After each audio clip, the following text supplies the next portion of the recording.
got disenchanted with the whole Forest Service thing. I had some other problems with them, and I told them, okay, that's it. I'm gonna quit. I was a GS9 then. I'll go to Alaska and jump for 2 years, because some Redding guys had gone up there, and I thought I could get on. I'll jump for 2 years, get it out of my system, then I'll come back to my Forest Service career. But I was only 2 months in Alaska, and I knew I'd never go back, and I never did. And it was the best decision I ever made. I jumped 20 more years then. I jumped 6 years then. I always kind of squabbled with whoever I worked for. I was a rebel, and some things happened up there. Mostly my son didn't want to live with his mother and her new husband anymore, so I came home and I quit. And Eric was here. We built this place, and I raised Eric as part of grammar school and high school.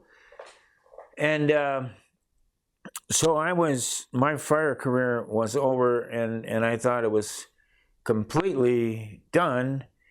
And then I got logging horses, and I did that for a while.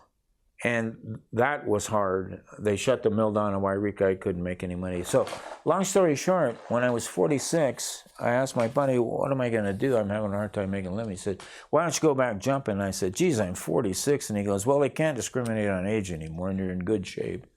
So I talked to Steve Nemore over there in Boise, and he said, well, we heard you were in good shape.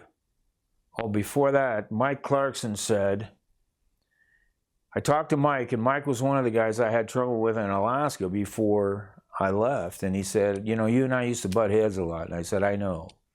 And he said, I want you to know everything pretty much went the way that I wanted it to. And I said, look, Mike, I said, that might be true, but I need a job. And he goes, okay, look, talk to Nemore. Maybe Nemore will give you a chance.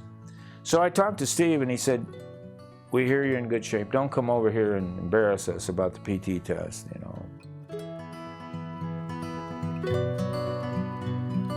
know.